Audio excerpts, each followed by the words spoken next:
¿Qué tal, equipo? Sed bienvenidos a Madrid Buceo. En el vídeo de hoy vamos a hablar sobre los cenotes.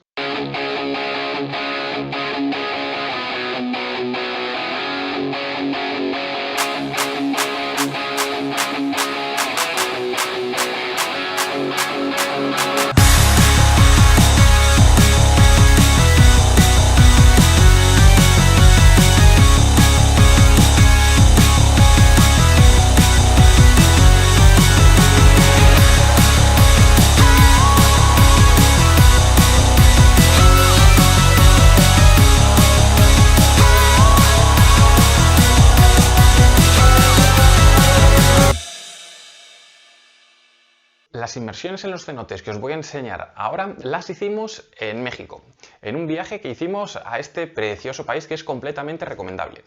Si queréis ver un vídeo resumen de las actividades que realizamos, buceos y demás, os dejo un enlace por aquí arriba. Del mismo modo, otras de las actividades muy chulas y muy interesantes que hicimos de cara al buceo en este viaje fue bucear con tiburones. Y del mismo modo, por aquí arriba os dejo un enlace. Entonces, como he comentado, vamos a hablar de los cenotes, de cómo se crearon a nivel de estructura geológica, que es muy interesante. La palabra cenote viene del maya de cenot, que significa depósito de agua. Y resulta que para los mayas estas estructuras eran como el punto de entrada al más allá, lo cual es completamente lógico. Una vez has buceado ahí, la verdad es que de lo bonito que es, de los juegos de luces y demás, te puedes creer que es la entrada a cualquier sitio. Para entender cómo se formaron los cenotes, tenemos que comprender cómo es la geografía de esta zona, de la península del Yucatán. Resulta que la península del Yucatán es prácticamente plana y su suelo está compuesto de roca caliza. Esta roca resulta que es soluble en agua y tras el paso de años y de años y de años, el agua va horadando, va impactando, va degradando, va comiendo esta roca caliza y genera una serie de lagos subterráneos. Cuando por el paso del agua estos lagos subterráneos acaban desplomando las cúpulas de los cenotes, este emerge y sale a la luz, y es por donde pues, nosotros hemos entrado. Esto que se ha dicho en un instante prácticamente resulta que tarda millones y millones y millones de años en producirse. Vale, con el fin de ubicarnos y tomar un poco de conciencia de las magnitudes que estamos utilizando de tiempo, voy a utilizar el siguiente gráfico. En este gráfico es una representación de la edad de la Tierra. Como veis, se cree que la Tierra se generó hace 4.500 millones de años, que a nivel celular la vida surgió hace 4.000 millones de años. Vamos a dar ahora un gran salto y nos vamos a la época de los dinosaurios. He tomado esto como referencia porque yo creo que en el imaginario popular, digamos, como que es un punto de referencia. Resulta que los dinosaurios, los primeros surgieron hace 230 millones de años y el meteorito que acabó con ellos, que impactó también en esta zona, en la península del Yucatán, impactó hace 65 millones de años. Y en este periodo, entre caminar con dinosaurios y meteoritos que impactan y destrozan todo, surgió la península del Yucatán, en concreto hace 100 millones de años. ¿Cómo surgió? Por tema de cambio de temperaturas, de cambio climático, la península del Yucatán emergió y quedó expuesta a los agentes geológicos externos, entre ellos, muy importante para la formación de los cenotes, la lluvia, que ahora os explico cómo actúa. Fijaros también que a edad geológica estamos hablando que la península de Yucatán y la formación de los cenotes fue hoy por la mañana. Y si os interesa saber dónde aparecemos nosotros en todo este rosco tan grande, nosotros aparecemos en este pequeñito punto al final y surgimos hace 2 millones de años. Otra de las cosas que a mí me resultó muy interesante de los cenotes es que realmente yo nunca he tenido la concepción de estar buceando en una cámara del tiempo como lo son estos. Resulta que la península del Yucatán emergió hace 100 millones de años. Hasta entonces estaba cubierto de agua. ¿Por qué emergió? Temas de cambios climáticos y demás. Por otro lado, la roca caliza se crea de la sedimentación y de la compactación de organismos vivos. O sea, imaginaros cada caracol que ha andado por esos mares, cada pez, cada dinosaurio, todo ha muerto, ha fosilizado, ha caído y se ha compactado. Todo esto durante millones y millones y millones y millones de años. De tal modo que, llegado el momento, se juntan también las condiciones, la península del Yucatán emerge y esta queda expuesta. Resulta, como he comentado antes, que la roca caliza es soluble en agua. Lo que sucede es que el agua de lluvia en contacto con mezclada, perdonad, con el dióxido de carbono y en contacto con la superficie de la roca caliza, forma ácido carbónico. Al ser la península de Yucatán completamente plana, donde se deposita este agua, ahí se queda, puesto que no tiene ninguna inclinación y no precipita hacia ningún otro lugar.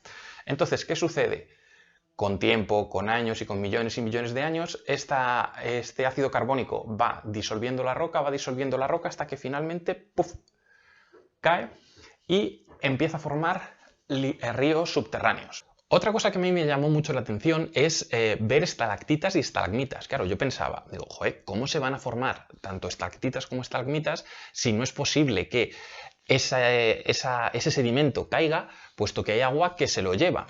Y resulta que se forman del siguiente modo. Durante el proceso de disolución de la roca caliza, el ácido carbónico se transforma en bicarbonato de calcio disuelto. Al llegar al interior de una cueva seca, si las condiciones de temperatura son las adecuadas, el carbonato cálcico vuelve a precipitar en estado sólido, formando tanto las estalactitas como las estalagmitas. En cuanto a la parte propia del buceo, como os comenté en el vídeo anterior, en el que os expliqué todo el viaje y lo que hicimos, los cenotes están en el terreno privado de alguien, y este alguien lo abre para su explotación.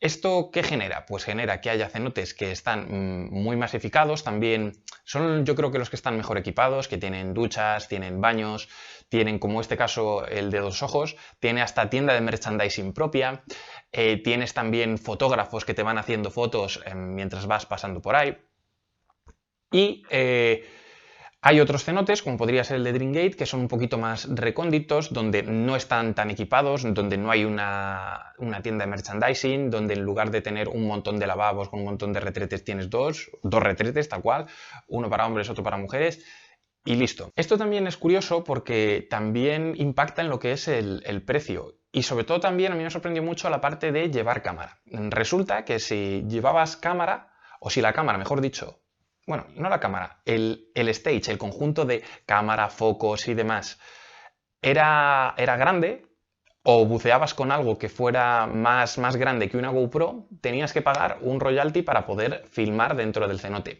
En el caso de Dos Ojos, este royalty era de 300 pesos, mientras que en el otro, en el de Dream Gate, era de 200. Y hay normas que, digamos, no están unificadas, no aplican a todo. Por ejemplo, en el de Dos Ojos que no se podía volar el dron y, sin embargo, en el de Dream Gate nos dejaron tranquilamente hacer tomas y sin problemas. Entonces, ¿esto por qué es? Porque, como os he comentado antes, el cenote pertenece a alguien y ese alguien pues lo abre, pone sus normas, pone lo que quiere y cobra la entrada al precio que quiere. Esto también lo comenté en el vídeo anterior, pero ahí buceábamos en agua dulce, así que el tema de la flotabilidad cambia, tenemos que utilizar un poquito menos de plomo. Y también de cara a lo que sería el buceo es importante que cada uno llevéis vuestra linterna. Otra cosa que nos decían es llevar la linterna siempre prendida. Si en algún momento queríamos disfrutar un poco más de un ambiente más oscuro y demás, nos comentaban que no apagásemos, perdonad, que no apagásemos la linterna, sino que la tapásemos un poco.